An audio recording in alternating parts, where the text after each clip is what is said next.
Hello everybody and welcome to Watch Me Go Broke. Now you will see I am again not in the studio today. The studio's like 30 degrees right now and I don't feel like freezing my nubs off, so I just figured I'm gonna do this. I've done the last like 4 videos from this table, so I'm gonna do this one again as well. So welcome today to my favorite Laurier, and this was not what I had planned to do today, because I'm waiting on one of my Grail watches to come in, and so I thought that's what the video was gonna be, but it was a little bit delayed, so I'm rolling with this one. So also my most worn watch of 2021, which I will reveal right now. It is the Hamilton Khaki Field Automatic. Let me take it off here for you.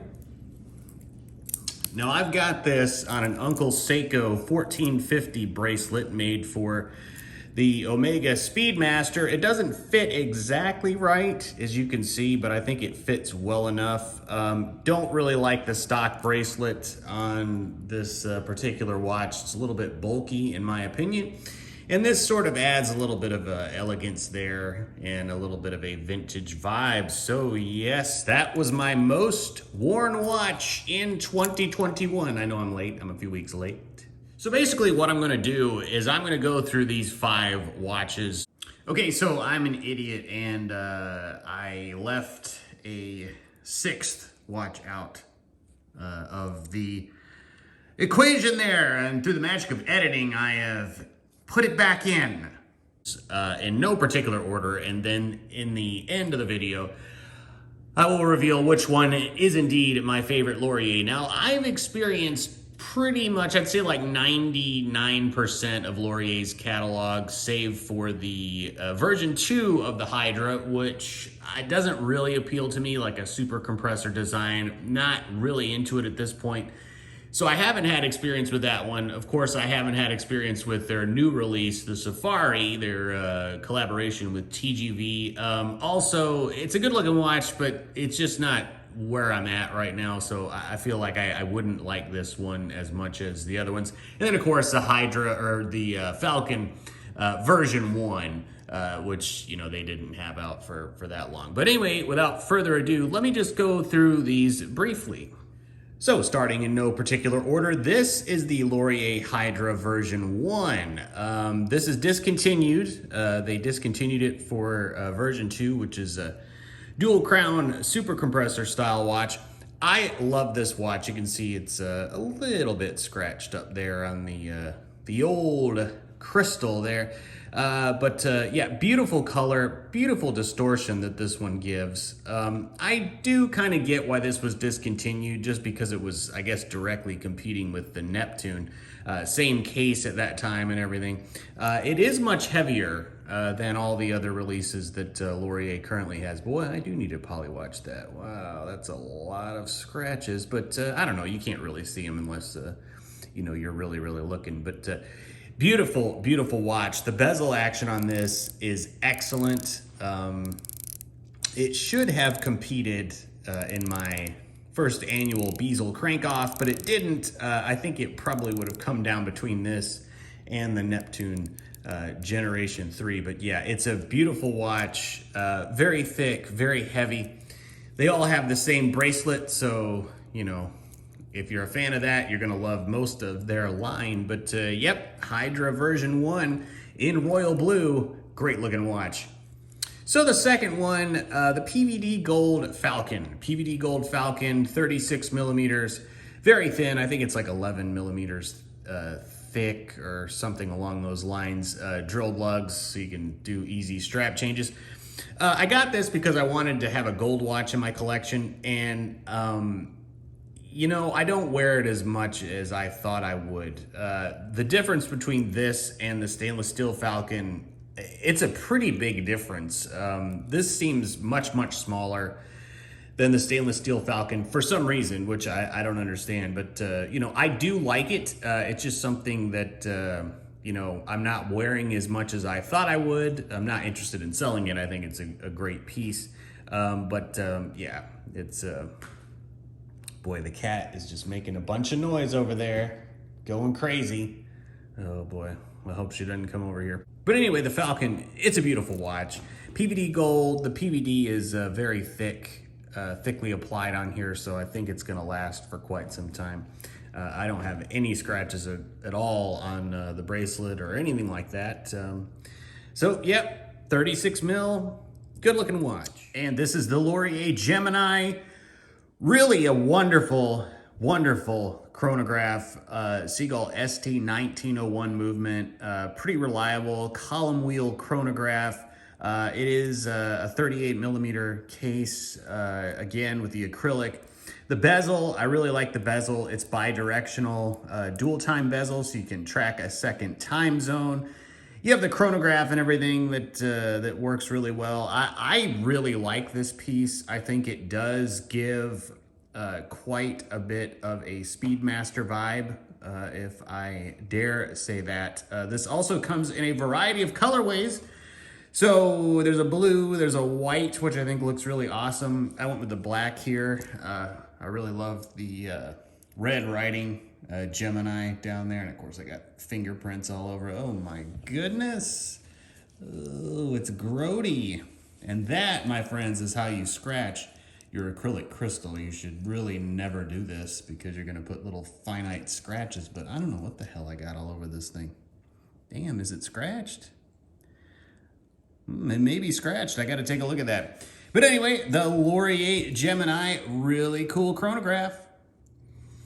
And so next up is going to be the Neptune Generation 3. Now this comes in a variety of colors. It also comes in a gilt dial, dial and gilt hands. I went for the regular version, which I think looks really good. And this is also kind of, well, not too bad. Great diver, 39 millimeter case or 38, depending on where you measure it. Big crown, nod back to the old Rolex Submariners back in the day. Bezel action on this, really excellent.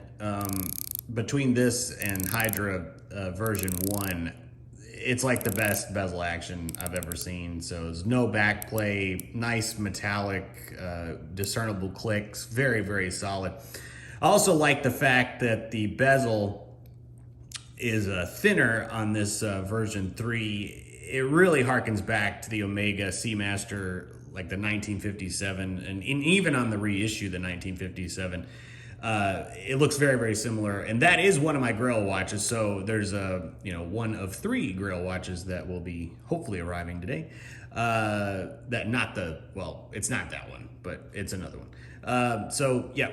It's very thin in version 3, let me bring this up next to the Hydra. So you can see it's much thinner than the original Hydra Neptune case.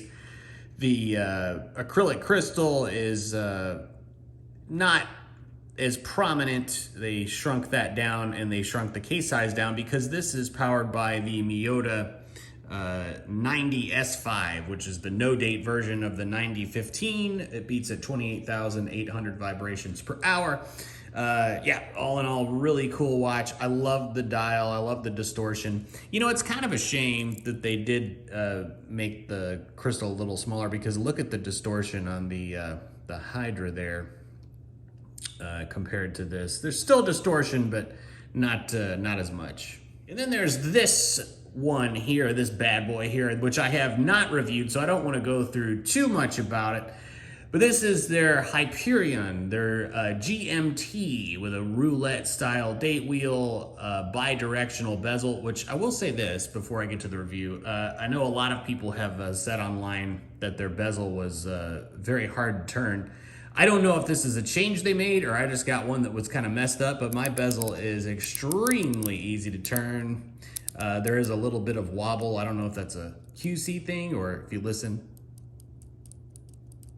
Oh, yeah, quite a bit of wobble there. I don't know if that's a QC issue or what, but I think it's okay. It hasn't bothered me at all, and it's nice to easily be able to turn this. See, I did it with my left hand. Maybe. Okay, there you go. Yep, so GMT, independent GMT hand, all that good stuff. And it is thin. It's even thinner than the Neptune version 3. I think it is. It looks like it is. Yeah, it is a little bit, just slightly thinner. the Neptune Gen 3. So, man, really, really thin GMT. Same bracelet. I went with a gilt one here, so it's a good looking watch. I am, you know, without giving away too much about the review, it is pretty impressive. And so the final candidate for my favorite watch that Laurier makes is the Laurier Falcon version 2 in the blue dial. Really, really excellent looking dial there. Textured, you have silver, silver chapter ring there. The Laurier logo is done in silver. Then you have Falcon. Really great. 36 mil, as I said, same bracelet as all the other ones. This one really, really is a great watch. It wears very, very comfortably. You know, really no issues at all. Super thin, as I was saying. So this is kind of Laurier's, I guess, everyday watch, I guess, if you could say that.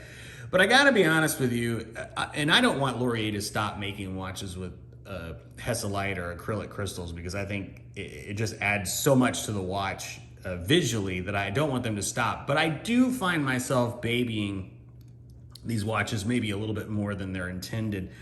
Because, I mean, it's not like a throwaway price. I mean, these prices, you know, they're not overly expensive, but it's expensive enough to where it would kind of hurt you if you had to replace it. So that's kind of where my thinking is that I really don't, you know, I do still baby these. I don't put them really through their paces. I won't wear them on a day where I know I'm going to have like a physical day at work, or, you know, I'm going to a place where I could bash it around. I generally don't wear them. So it's a shame because I'd love to, but yeah, I just want to try to protect that acrylic crystal as much as possible. But, you know, again, I've seen watches from the 60s that have acrylic crystal, and they look totally fine. So, you know, and you can see where they've been beaten and bashed about. But yeah, all in all, yeah, you know, I do baby these. So which is my favorite Laurier? Which one? Dun, dun, dun, dun, dun, dun, dun, dun. Is it still the Neptune? Is it? I don't know. Is it the new Hyperion? Who knows? Is it this discontinued version 2 of the Hydra? Okay, I'll shut up. It's not those. It is, of course, the Neptune. Yes, the Neptune. It's my favorite Laurier. I don't think anything has really come anywhere near it. Although the Falcon, this Falcon here, this really, it was a close second. I love this thing. I wear it all the time. It's fantastic, but it just can't beat the aesthetics of this Neptune. It's just absolutely gorgeous. All the way around, fantastic size. And again, like I said, the bezel action, I rotate this thing all day long, every day that I'm wearing it. I love the big crown. It's just everything that I want in a watch is right here, visually. You know, the dial, which I'll zoom in here. Calm down over there. The dial, really, really good. Triangles, 12, 6, 3, and 9. Kind of Tudor-esque back in the day there. And of course that Omega bezel and Omega influenced hands, case shape, you know, it is a little bit more Omega in my opinion than anything else. But yeah, guys, that's this video for today. Let me know what you think. If you've tried Laurier, what's your favorite? I'm not affiliated with them in any way. I'm just a big fan. And I will see you next time.